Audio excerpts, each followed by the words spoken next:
There's nothing wrong with that, huh, church? Nothing wrong with that. I love it. Ron says, oh, it's just nothing. I love it. So they say that there are 3 things that you should never talk about, especially in church. Okay. They say you shouldn't talk about politics, sex, and... Right. I disagree. I think that we should talk about those things. The problem is we don't do it very well. Right? We don't do it very well. But there is something that we do not ever talk about, and that is death.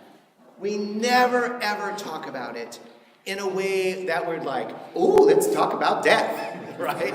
Because it gets to the core of who we are as people. It gets to the core of who we are as people of faith, because we don't like it. We just don't like it. And yet at the same time, we have to deal with it.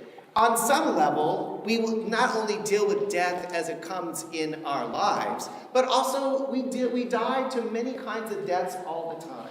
The death of a relationship, the death of a disappointment, the death of somebody that's done something that we don't understand. And yet, at the same time, it would be so amazing if we could talk about death.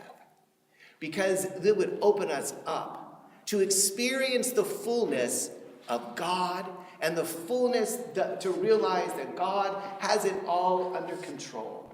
Because there are a lot of times in our lives that we just go through disappointment. And sometimes it feels like we go to disappointment after disappointment after disappointment. But in the end, we always have to come to the reality that without death, there is not resurrection.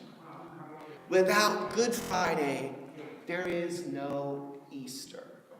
Without disappointment and death, sometimes there is no reality of God. Right?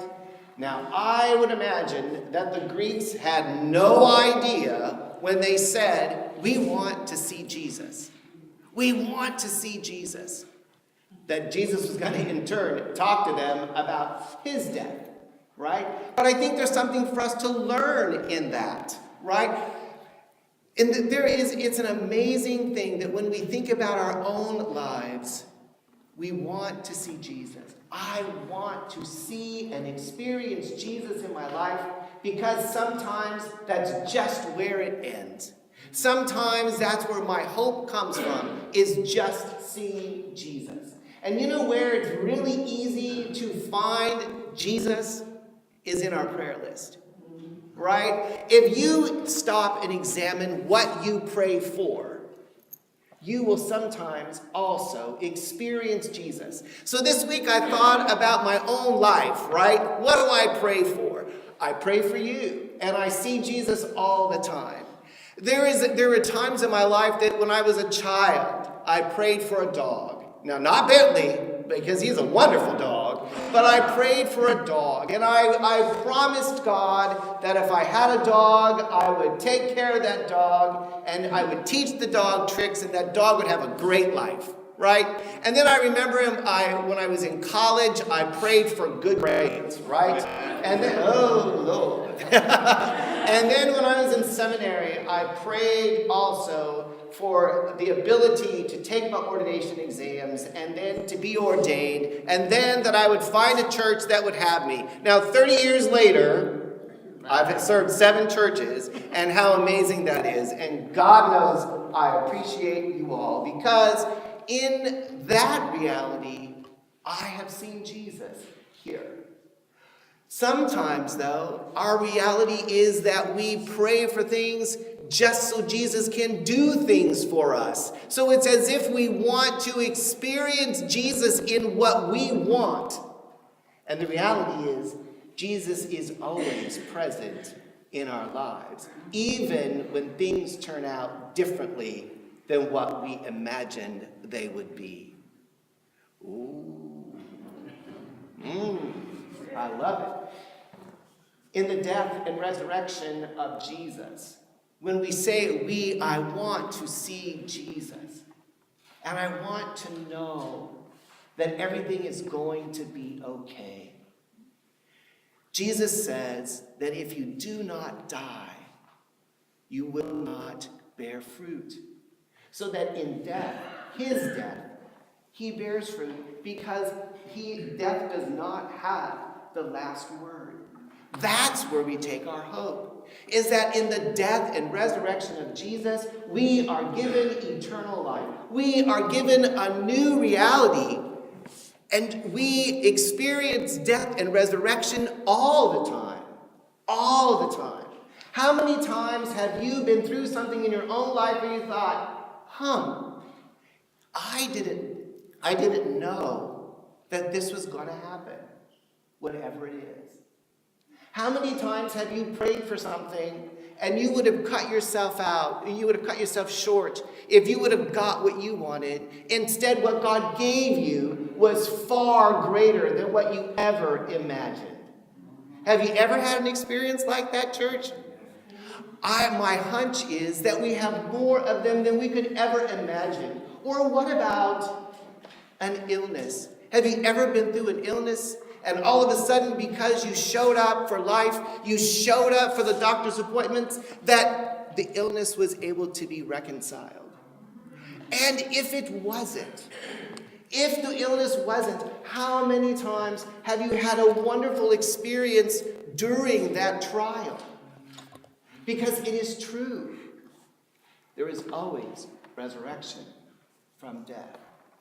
When I was a hospice chaplain, I would go into patients' world and experience the most amazing things, because instead of the death of someone, instead of it being a time of pain and brokenness, it was a time of rejoicing, because families are brought together. Things are done that reconciliation happens in ways that are joyful, simply because people show up. That is resurrection. That is good news. That is what Jesus is talking about. It's no coincidence that this is the assigned text for this last Sunday of Lent. Next week, we begin the process of Holy Week, where we imagine again, we hear the story of Jesus triumphantly coming into Jerusalem.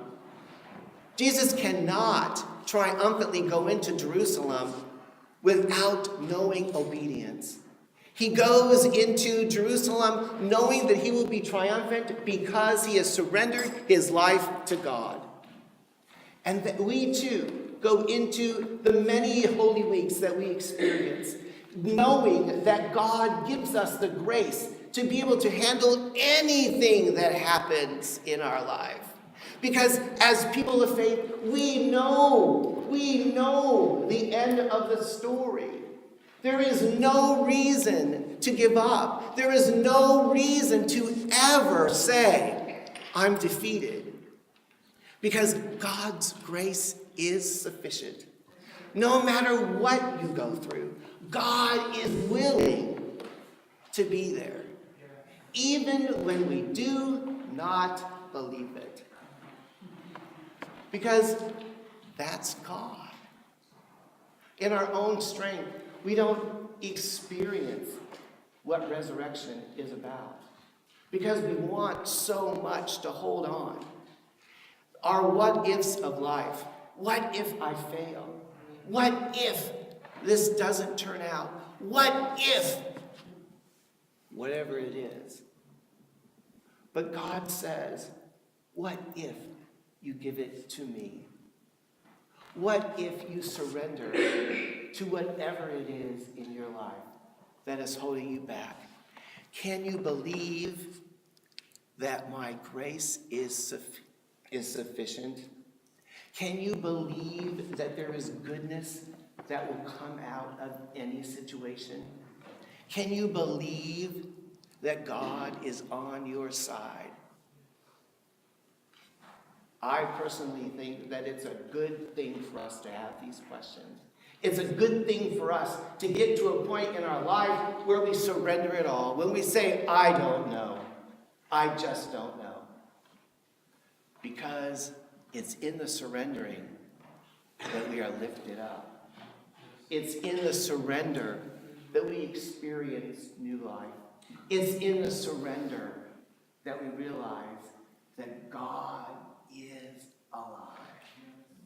And so, as we think of death, it is a painful experience, but certainly not one to be afraid of, because God will make God's self known. And in that, we could stand as victors at every angle, because we will experience that God is God. And that is just good enough.